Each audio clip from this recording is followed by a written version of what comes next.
Hey guys, Mark here, and after a little bit of trouble yesterday, I was finally able to get my hands on the iPhone 12 Pro that I pre-ordered. No regular iPhone 12 yet, unfortunately, but at least I do have this one to do some coverage. I've had it for about 24 hours now, and I've got some thoughts and first impressions to share with you guys. So the Pro model I ordered is the Pacific Blue version, and I gotta say, I do love the new color.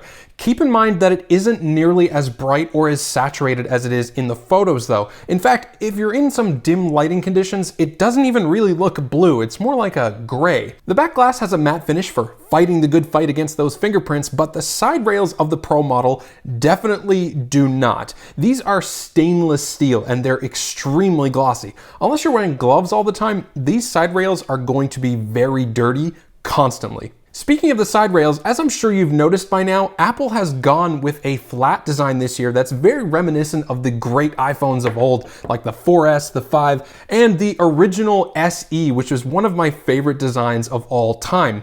I'm a sucker for this precision milling though. It feels very industrial and modern, and I love the way it feels in the hand.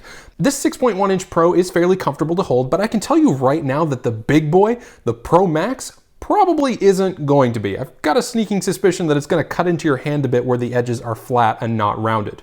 Okay, let's talk about what comes in the box. As you can see, it's quite a fair bit thinner than every other iPhone box previously, and that's because Apple is not including a charging brick or a set of wired earphones in the box this year. They cited environmental impact as the reason they're doing this, and while I do think that that's a good move that helps offset their carbon footprint, I think it could have been handled a little bit better. For example, inside the box they included a USB-C to Lightning cable instead of a USB-A to Lightning cable. Most previous iPhone customers, unless they're coming from the iPhone 11 series phone, have a USB-A power brick. So the argument that most people have a charging brick in their home doesn't really hold up all that well. Aside from that though, I think Apple should have done one simple thing that would solve literally all of these problems. If Apple had put a small coupon in these boxes that would entitle you to redeem a free charging brick at your local Apple store, everybody would be happy. The iPhone boxes would still be smaller, so Apple could still fit more on a plane and reduce their carbon footprint. Most people who already have a charging brick wouldn't bother to redeem their free charger,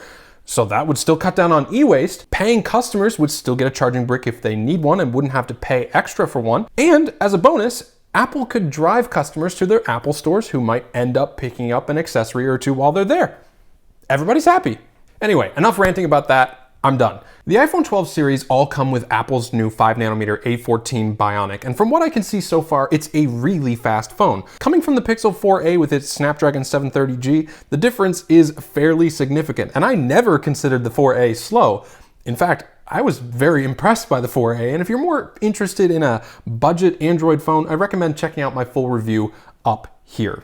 But the 12 Pro is just super snappy. Apps open instantly and it flies through iOS 14. I wish that Apple had gone with a high refresh rate display this year, even if it was just 90 Hz instead of the full 120, but I guess with the 5G modem sapping power like crazy, they couldn't do both 5G and a high refresh rate display. I'd personally take 120 Hz over 5G any day of the week, but hey, that's just me. We do still have that notch up at the top, but the display is excellent overall. All iPhone models this year are getting a 1080p or higher OLED panel, which I think is a great move, and this Pro model's display is tack sharp and has excellent colors and contrast. One thing I'm a little concerned about this year is battery life. I haven't done enough testing for a conclusive answer on whether battery life is better or worse on the iPhone 12 series when comparing it to the iPhone 11 series, but I have a sneaking suspicion it's going to be a little worse. Apple chose to make the iPhone 12 series 11% thinner and 13% smaller. This apparently has led to a reduction in battery capacity down to 2815 mAh from a 3046 mAh battery.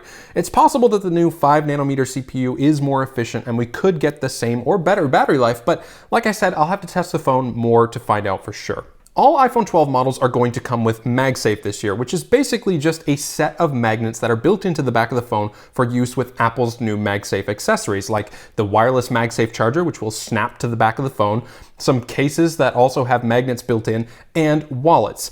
I've already done an entire video on Magsafe, so I don't really want to talk about it too much, but I think it's cool that we're getting a more simplified version of wireless charging on the new 12s. It'll reduce the wear on the Lightning port for sure, and Magsafe overall opens the door for lots of new charging accessories. The cameras also get a slight upgrade from last year. The standard wide-angle camera is slightly brighter at a 1.6 aperture compared to last year's 1.8, and there's now a LiDAR scanner on the Pro and Pro Max models. This should, at least in theory, help with low-light autofocus and have some extra AR bonus applications, which I'll definitely be testing out too. The cameras also can now shoot 10-bit Dolby Vision HDR video, which is actually crazy for a phone. The big headline features for this year are 5G, which they so subtly pointed out in the keynote. 5G. The new design with the flat edges, the new OLED displays on the lower end models, Magsafe, and the improvements to the cameras and Dolby Vision video. I like what Apple has done with these phones so far, minus the lack of the headphones or charging brick in the box, of course.